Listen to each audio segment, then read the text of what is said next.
rédacteurs du soir. On est avec Frédéric Hermel. Bonsoir à vous, journaliste RMC, écrivain. Pablo Pio-Vivien, rédacteur en chef de la revue Regard. Bonsoir à vous, Pablo. Blanche Léridon, directrice éditoriale de l'Institut Montaigne. Bonsoir à vous, Blanche. Et on a le plaisir d'accueillir nos invités de ce mercredi soir. On est avec Chloé Nabédian, journaliste spécialisée en météorologie. Merci beaucoup d'avoir accepté notre invitation. Avec François Pitrel, journaliste environnement pour BFM TV. Et avec Loïc Rivière, journaliste météo et climat pour BFM TV. Bonsoir à vous également. Au moins, voilà, des spécialistes qui s'y connaissent. Je ne dis pas que vous n'êtes pas spécialistes en tempête tous les trois, mais là, on aura quand même des vraies infos. Et puis surtout, on aura des duplex pendant toute cette heure pour savoir un peu comment ça se passe dans les départements concernés, les départements rouges. Par exemple, en Côte-d'Armor, Julie. En Côte-d'Armor, où on va aller tout de suite retrouver Anthony Lebos. Les Côtes-d'Armor qui font partie, avec deux autres départements, la Manche et le Finistère, des départements qui vont être placés en vigilance rouge à partir de ce soir, minuit et jusqu'à demain, 10h. On est donc avec Anthony. Anthony, vous avez fait le tour des Côtes-d'Armor toute la journée. Comment on se prépare là-bas ?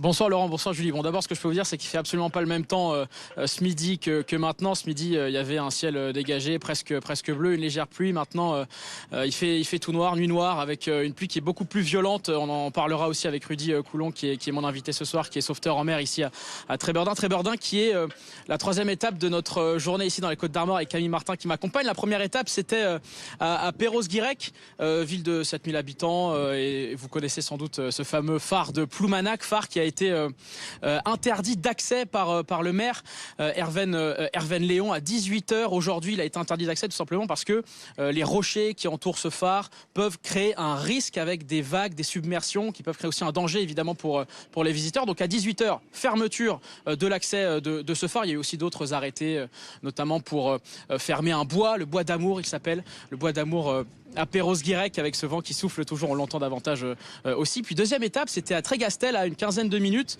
Cette fois, on avait rencontré David. David, c'est le patron, le directeur d'un club nautique à Trégastel. Et alors lui, il a tout rangé, tout mis à l'abri, chose qu'il fait rarement. Il y avait une vingtaine de bateaux qu'il a rangés, une vingtaine de canoës aussi qu'il a rangés avec ses équipes, dont certaines étaient encore en formation, des jeunes équipes.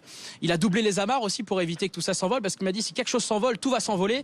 Donc maintenant, il reste finalement plus qu'à attendre que la tempête ne passe. Il reste plus grand chose à faire. En tout cas, toutes les préparations ont été faites pour éviter des gros dégâts pour le lendemain matin. Vous le disiez, Anthony, il y a des vagues qui sont prévues de 8 à 10 mètres selon les secteurs. On imagine que dans les ports, il y a une vigilance toute particulière. Et vous êtes donc avec un membre de la SNSM, c'est bien ça ? Absolument, Rudy, qui est à mes côtés. Comment vous appelez, monsieur, d'ailleurs ? Vous participez aussi à cette... Eric qui est aussi d'alerte, parce que vous êtes plusieurs, il y a plusieurs personnes qui sont en alerte. Le port est juste à ma gauche, il y a une centaine de bateaux quand même qui sont amarrés ici. Et évidemment, Rudy, vous allez être un peu les anges gardiens de ces bateaux qui sont là. Exactement, donc bonsoir. On va effectivement essayer, on va assurer une maintenance toute la nuit en fonction du temps qui va sévir. Donc on va essayer de minimiser la casse. Est-ce que vous appréhendez ce qui va se passer ce soir, ou est-ce que vous dites bon, on est prêt, les gens dans la région sont avertis, ils vont pas quand même sortir en mer ce soir, ou est-ce qu'il y a toujours quelqu'un, un imprévu, quelqu'un qui va quand même se lancer dans la tempête ? Alors, on appréhende toujours une tempête. On ne sait jamais comment ça peut se passer. Maintenant, il est vrai qu'on est préparé puisqu'on a déjà connu par le passé. Ce qui nous rassure aujourd'hui, c'est que la mairie notamment et la préfecture ont fait un gros travail de prévention au niveau de la commune. Donc, on espère juste que les gens seront sérieux et n'approcheront pas trop près des vagues parce qu'il y a toujours la curiosité qui intrigue. Donc, c'est surtout là où le danger va être le plus important. J'ai envie de demander à Loïc Rivière, pour commencer, justement, si, au fond, là, on espère que rien de grave ne se passera, mais on peut dire qu'on aura été prévenu. Parce que dès le week-end dernier, je me souviens, j'ai vu des premières infos passer qui nous disaient « Attention, il va y avoir... » On parlait même quasiment d'un ouragan le week-end dernier. Certains, peut-être un peu plus catastrophistes que d'autres, parlaient d'ouragan. Bon, on n'en est pas là, heureusement. Ça peut se transformer en ouragan, non ? Alors, on a des vents moyens prévus qui sont de la force d'un ouragan. Voilà, bon, on n'est pas sur la configuration de nos ouragans. C'est-à-dire Clairement, 170 km/h, c'est ça? alors, vent moyen, hein, là c'est un vent sur... Quand est-ce qu'on passe d'une tempête à un ouragan? Alors c'est à partir du moment où cet ouragan est né dans les eaux chaudes des tropiques et qu'il remonte vers nous. Là, effectivement, ces composantes sont tout à fait différentes. On peut distinguer son œil par satellite et on a effectivement des vents qui dépassent très largement les 200 km. On n'en est pas là, donc ça On n'est n'en pas est ça. pas là clairement, mais on est quand même sur une tempête particulièrement soutenue, exceptionnelle.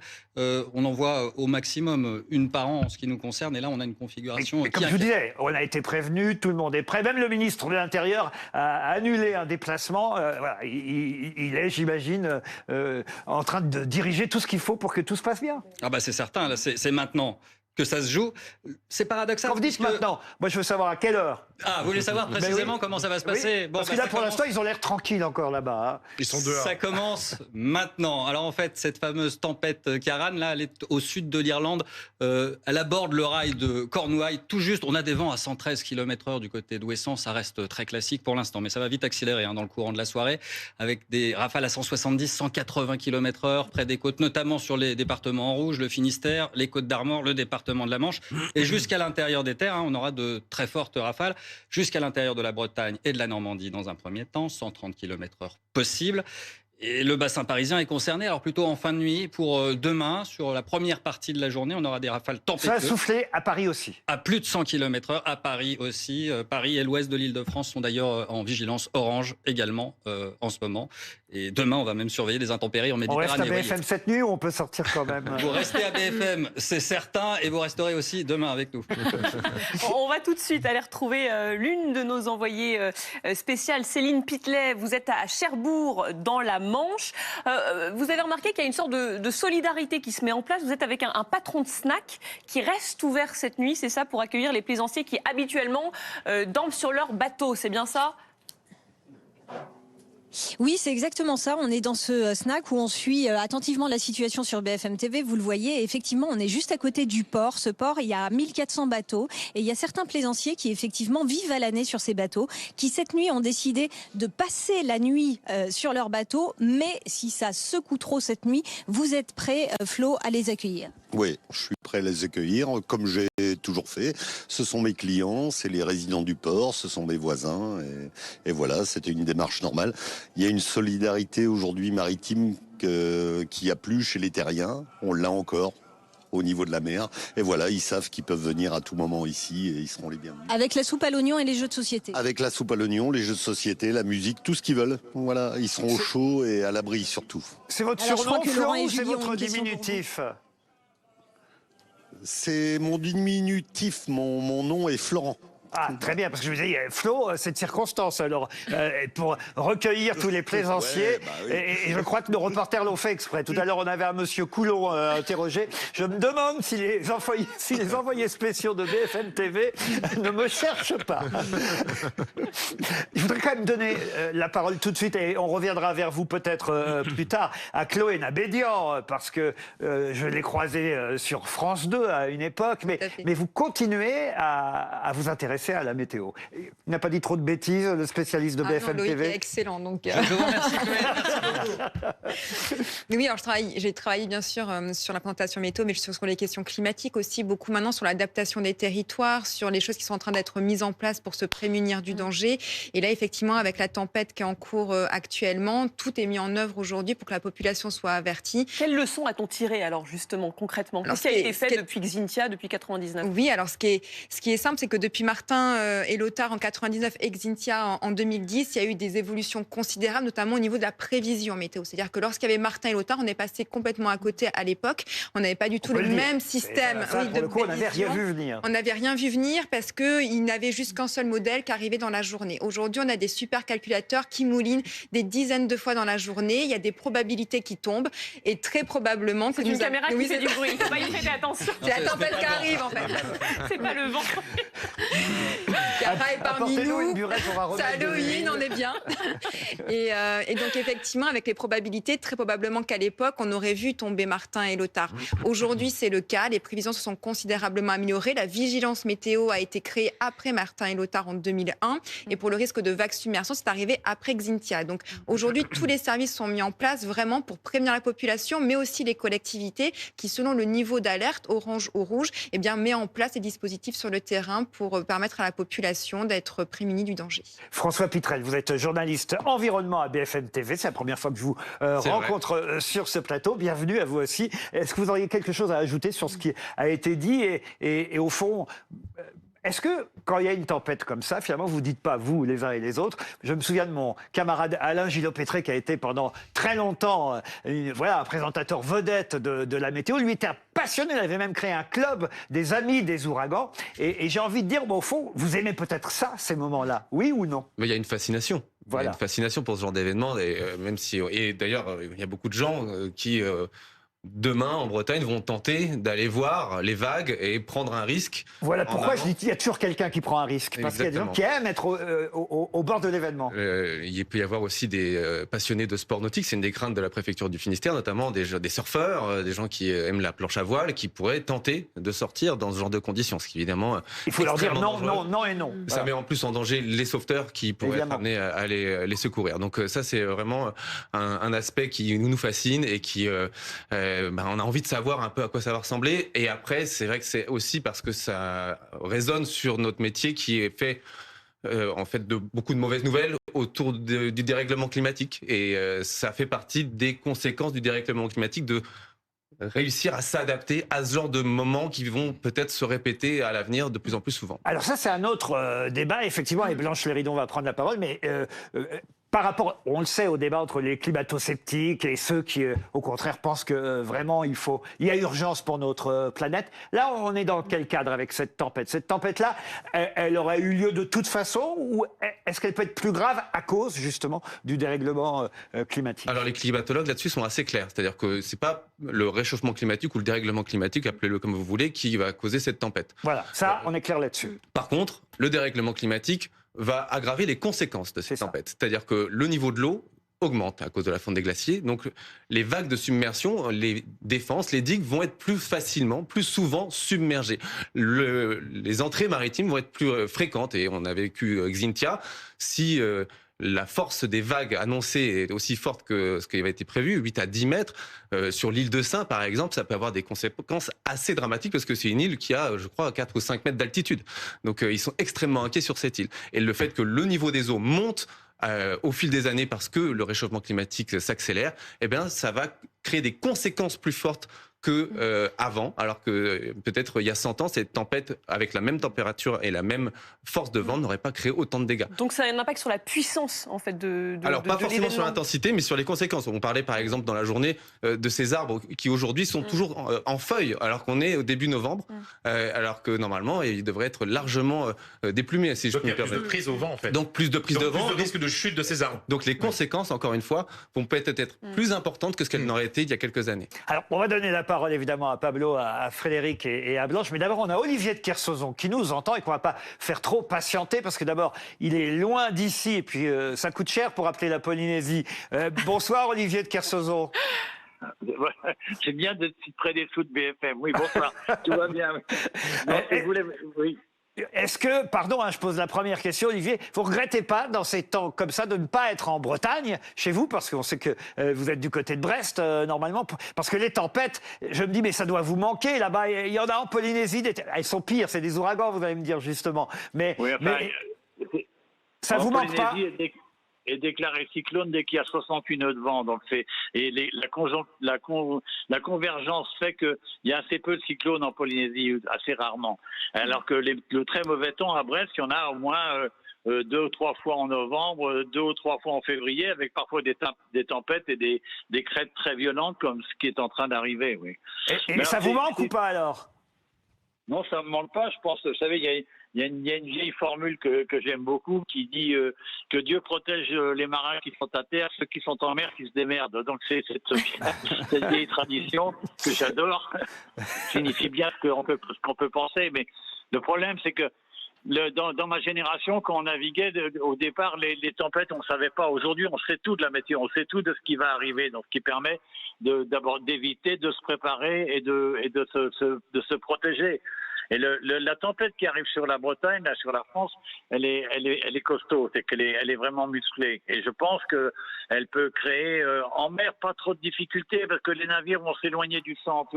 Toute la flotte qui passe au large de Brest en ce moment, à mon avis, les navires, les gens doivent retarder pour pas rentrer dans la dépression ou pas essayer de se faire prendre dans ce très mauvais temps. Donc, mais c'est à terre que ça va être le plus difficile parce que, si vous voulez, ces tempêtes-là, elles amènent.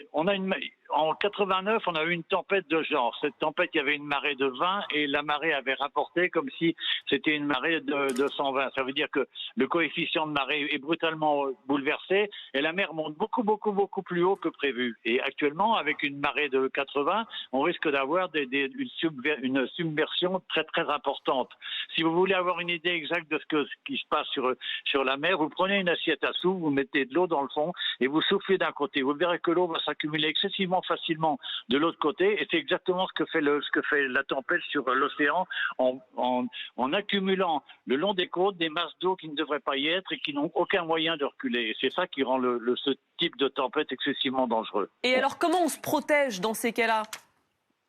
De se protéger, d'abord, je crois que il faut pas aller se promener en bord de mer, il faut pas aller se promener sur la côte sauvage, il faut pas aller se promener sur les ports qui sont directement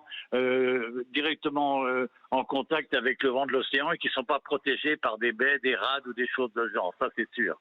Il faut vraiment faire attention. En plus, il y a un autre problème des tempêtes, c'est que en général, à terre, elles sont dangereuses parce qu'elles arrachent des toits, des tuiles, des tôles, des ardoises et ainsi de suite. Effectivement, les tempêtes font voler plein de projectiles qui peuvent être excessivement dangereux. Pardon, Olivier, je vous interromps, mais vous êtes en train de nous dire au fond qu'on est plus tranquille en mer parce qu'on évite les chutes d'arbres, il y a très peu d'arbres en mer, et les tuiles des maisons. Oui, en mer, si vous avez un bon bateau et si vous avez de l'eau devant vous, c'est-à-dire la possibilité de fuir. En face du très mauvais temps, il y a deux formules. On arrête le bateau, on arrête tout, on se met à la cape. Et à ce moment-là, on bouchonne. Et on voit ce qui se passe. Et puis, si c'est trop violent, on peut ce qu'on appelle faire la fuite. C'est-à-dire qu'on se met dans l'axe du vent.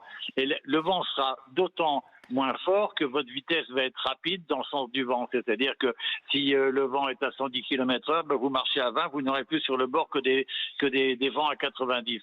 Et en fait, à la mer, c'est assez négociable, surtout quand on connaît exactement la position de la dépression et son système.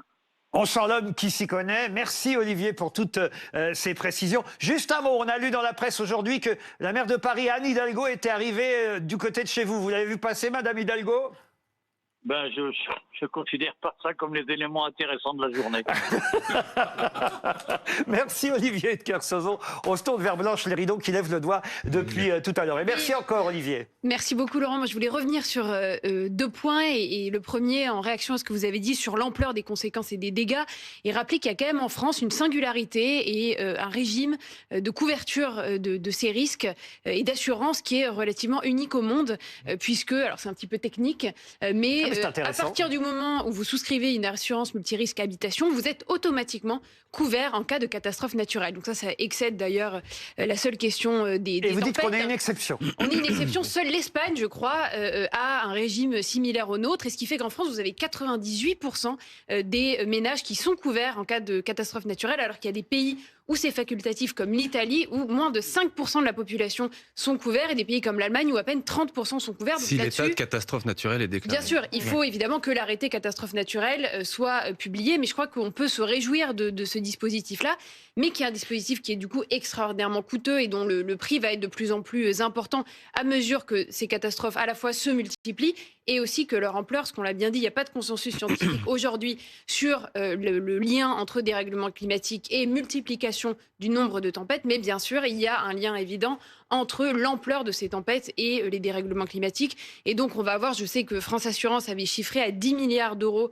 Alors là encore, on sort des tempêtes, on est sur les catastrophes naturelles en général. Le coût global pour la collectivité des catastrophes naturelles. Donc, il faut qu'on s'y prépare. Il y a une COP qui s'ouvre dans un mois à Dubaï et qui va devoir traiter effectivement la question de l'adaptabilité au réchauffement climatique et au dérèglement, et c'est ce dont on parle depuis le début, mais aussi à la façon dont on peut anticiper et aller aux sources même de ces problématiques-là. On a bien fait de vous mettre sur le dossier de la tempête, parce que là, je m'attendais à tout sauf à ça, et elle nous répond effectivement sur les assurances. C'est un énorme enjeu. C'est-à-dire qu'on va avoir des catastrophes naturelles de plus en plus fréquentes et ça va coûter de plus en plus cher. Il y a des endroits, par exemple aux États-Unis, où s'assurer contre l'incendie, c'est devenu impossible quand on habite la Californie. Ah oui. Les assurances ne vont plus couvrir tous ces risques au fur et à mesure, et c'est même une question de viabilité économique pour certaines. Il y avait, je crois que c'était le PDG d'AXA à l'époque, qui avait dit qu'un monde à plus de 2 degrés n'est pas assurable.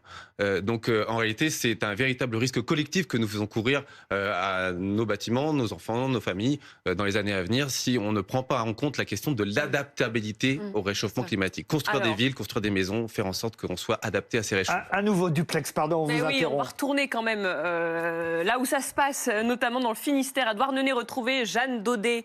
Racontez-nous un petit peu, on le rappelle, ça fait partie des 3 départements qui sont en vigilance rouge à partir de ce soir. Il y en a 30 autres en vigilance orange. Vous, c'est vigilance rouge. Ça commence à souffler. Qu'est-ce qui se passe autour de vous ? Oui, effectivement, Julie, Laurent. Alors, on a pris la route déjà depuis Quimper avec Léonie Houtier. Alors, on avait des trompes d'eau à ce moment-là, un peu de vent, mais vraiment des trompes d'eau. Là, vous le voyez, la pluie s'est arrêtée. C'est une première bonne nouvelle. En revanche, le vent commence à souffler, parfois en rafale. Donc, si à un moment donné, vous voyez une énorme rafale, c'est normal, vous inquiétez pas, c'est prévu. Je me trouve avec Bertrand Poulmard. Bonjour, vous êtes adjoint au maire ici à Douarnenez. J'imagine que là, vous avez tout mis en place pour la population. Vous êtes prêts pour cette tempête ? Oui, alors depuis quelques jours déjà, nous avons mis en place un plan de sauvegarde, et donc du coup nous avons préparé nos équipes et doublé nos équipes pour qu'elles soient prêtes à intervenir cette nuit en cas de besoin. Et qu'est-ce qui est prévu en termes de... Vous avez renforcé les effectifs, il y a des gens aussi qui sont prépositionnés pour demain pour d'éventuels dégâts ? Alors comme je vous l'ai dit, oui, effectivement nous avons doublé nos équipes d'astreinte, et puis tout le monde sera prêt donc dans la nuit, il sera prêt également pour intervenir demain matin, parce qu'en fait il est très important pour la population que les équipes soient prêtes pour, surtout s'il y avait des dégâts, pour déblayer soit les routes, soit les terrains, Il y a aussi une salle communale qui est prévue s'il y a des naufragés de la route, notamment s'il y a des gens qui doivent être évacués dans la nuit. Oui, alors nous avons prévu effectivement d'ouvrir le centre nautique qui a une capacité de 40 places en cas de besoin. Merci beaucoup, merci pour toutes ces précisions. Vous voyez ici, c'est le port rue, ici à Douarnenez. Il y a des gens qui vont dormir, qui vont passer la nuit dans ces bateaux, malgré la tempête qui s'annonce. Ils sont bien courageux. Merci Jeanne. On va quitter le Finistère pour la Loire-Atlantique. Oui, retrouver Alexis Vivier. Merci Alexis d'être là. Alors vous, voilà, les images parlent d'elles-mêmes. Vous êtes... Il est moins chanceux. Moins chanceux. On est un peu plus mouillé que vous en plateau, ça c'est sûr. Ouais. Non, mais même que dans le Finistère. Je pensais qu'en Loire-Atlantique, ce serait mieux que dans le Finistère, voyez-vous. Eh bien, voyez-vous, non. Alors là, on a clairement passé un cap, que ce soit au niveau du vent ou de la pluie. Comme vous pouvez le voir derrière moi sur les images de Philippe Vigneault, on s'est un peu éloigné des arbres parce que le vent souffle vraiment très très fort au niveau de ces arbres juste là.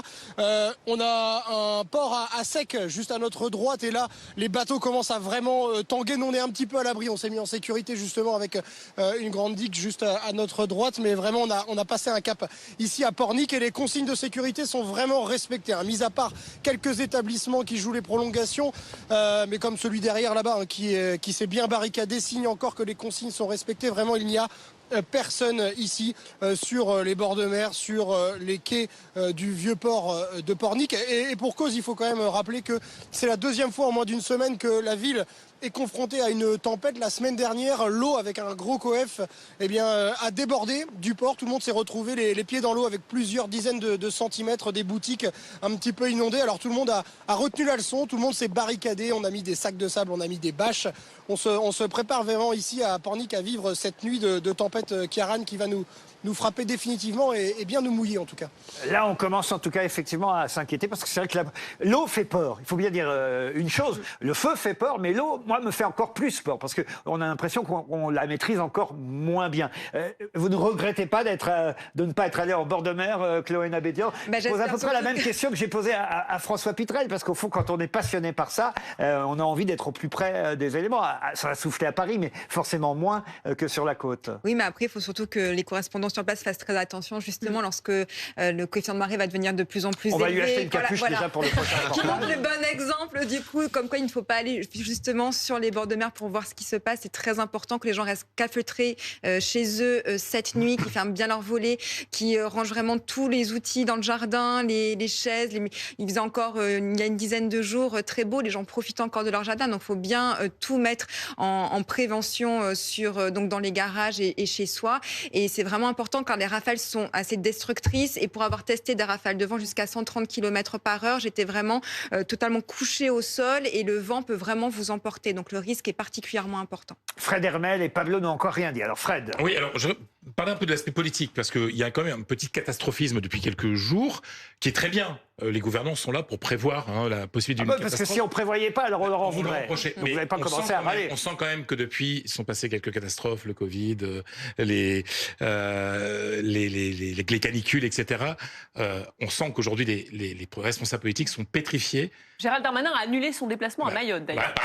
Ça veut tout dire. Ouais. Ça veut tout dire. Ils sont pétrifiés à l'idée qu'on leur demande des comptes, même pénalement. On voit très bien ce qui s'est passé après le Covid. Donc, je suis pas climato-sceptique, mais on sent que sur tous ces sujets-là maintenant, on prend peut-être plus de précautions qu'on aurait prises il y a 10 ou 15 ans. C'est parce qu'on a des prévisions météorologiques qui sont beaucoup plus précises. C'est-à-dire que vous n'aviez pas les modèles qui permettaient d'avoir 2 à 3 jours. Mais les gouvernements veulent montrer qu'ils sont là. Oui, mais tant vigilance rouge. Mais très bien. Franchement, personne n'avait préparé la canicule. C'est 2003 la canicule. Personne n'avait préparé la canicule. La tempête de 99 non plus. Bon, bah voilà. Là, oui, mais on a pris. Mais c'est-à-dire on verra. On verra. Ce que dit Julie sur Gérald Darmanin, c'est qu'il y a une volonté de montrer qu'on est là. Il y a le capitaine est sur le bateau. Mais est-ce qu'il y a une surprudence, justement, Chloé, sur ces vigilances qui se multiplient? Est-ce que, là, par exemple, la vigilance rouge, c'est parce qu'on veut être sûr de se dédouaner, en gros, s'il y a le moindre problème, ou vraiment ça vaut une vigilance rouge dans 3 départements ce soir? Alors, c'est le risque majeur, c'est-à-dire que moi, je suis vraiment pour cette communication, parce qu'en fait, il y a vraiment des changements dans la mentalité des gens. Lorsqu'il y a une surcommunication sur un sujet, on a pu le voir, nous, pendant la COP21, il y a eu vraiment un avant et un après, parce qu'il y avait eu un matraquage de communication. Donc, c'est très important de communiquer pour informer le grand public. Après, le risque, effectivement, c'est lorsqu'on ne parle trop de vigilance orange, qui sont parfois des petites vigilances orange et pas des vraies grandes vigilances orange dignes de ce nom. Ça peut perdre, en fait, en aspect pour la population, dire, bon, ben, c'est encore une vigilance orange, on est habitué. Et si la vigilance rouge devient trop souvent et revient très régulièrement, ça peut aussi provoquer l'effet d'habitude. C'est le risque. Pablo. Alors, c'est exactement ce que je voulais vous raconter, puisque moi, juste avant de venir sur le plateau, j'ai appelé un ami qui est maire d'une ville de quelques centaines d'habitants, qui est une ville côtière, dont je citerai ni le nom ni la commune, parce que ce qu'il m'a dit m'a énormément choqué. Il m'a dit exactement ce que vous avez dit. Il m'a dit, oh, ça va, ça c'est un truc de Parisien, vos trucs de rouge, de jaune, etc. On s'en fout. On en a connu d'autres, des tempêtes. Oh, ça va passer. Genre, et oui, à la télé, vous en parlez en boucle, etc. Mais pour nous, ça, on est habitué, en vérité. Comme d'ailleurs l'a dit Olivier de Kersauzon tout à l'heure. Il a dit, oh, bah, en Bretagne, il y a des tempêtes. Il y en a 2 au mois, 2-3 en automne, il y en a 2-3 en hiver. Sauf que, alors on va dire que ça va être ma marotte quotidienne, mais sur tous les sujets. Sauf qu'il y a aussi un changement par rapport à 99. Pardon, mais on a raison de prévenir et de dire ne sortez pas, n'allez pas sur le port. Parce qu'aujourd'hui, encore une fois, à cause des réseaux sociaux, Instagram, Twitter et autres, c'est à qui va vouloir prendre sa photo ou se filmer au plus près du quai, au plus près de la vague ou au plus près de la rafale de vent pour pouvoir impressionner les copains. Donc, je pense que quand même, les choses ont changé, donc on a intérêt de prévenir. Et l'aménagement du territoire aussi. Pardon. Exactement, oui, mais un aménagement du territoire qui n'est pas allé forcément dans le bon sens. C'est ça. Parce que, justement, on avait parlé, après la tempête Xynthia, il y avait eu cette catastrophe et ces dizaines de morts à la Faute-sur-Mer, où le maire avait été condamné ensuite. Là, c'est autre chose. Non, c'est pas autre chose. Parce qu'en fait, on avait parlé de frénésie immobilière. Moi, je peux vous dire, j'ai ma famille partenaire qui vient de Vendée. La frénésie immobilière en Vendée, elle ne s'est pas arrêtée en 2010 ou en 2015 après le procès du maire de la Faute-sur-Mer. Ils ont foutu des maisons absolument partout sur la côte. Il y a des campings qui ont poussé, mais à des endroits où, très honnêtement, quand je vois là où sont les campings, je me dis, mais s'il y a une tempête, il y a un risque réel de submersion. Et tout ça, en fait, a continué. Les promoteurs ont continué d'acheter des terrains, à mettre des petites maisons et des campings géants. Et ça, c'est un énorme changement. Et donc, par de quelle rapport à mairie 99. s'agit-il? Non, je ne parlerai pas. J'ai failli. C'est vraiment local sur l'ensemble du littoral. La tempête Lothar, ça a fait 90 morts en 1999. Donc si on ne fait pas une alerte rouge pour ce genre d'événement, voilà. Donc c'est éviter des morts. C'est pas juste ça va passer, il y aura un peu de tôle froissée, c'est aussi des morts. Alors, on n'est pas sur le même niveau que Lothar, malgré tout. Et Martin, on est quand même un cran en dessous, donc il faut quand même le préciser aussi. Après, le problème majeur, c'est vraiment le développement et l'urbanisation en fait, sur le littoral, avec tellement de personnes qui veulent avoir leur maison en bord de mer, avec vraiment la vue magnifique, etc. Mais en fait, c'est des zones qui sont extrêmement dangereuses aujourd'hui, avec une érosion qui est très forte, avec une montée des eaux, en plus avec le réchauffement climatique qui aggrave encore plus la situation. Des dunes qui s'écroulent. Voilà, donc on est dans une situation là où même à la Faute-sur-Mer, j'ai encore vu un reportage où on avait permis à une personne d'acheter en zone rouge une maison en lui demandant juste de rajouter un étage supplémentaire pour se prémunir du danger.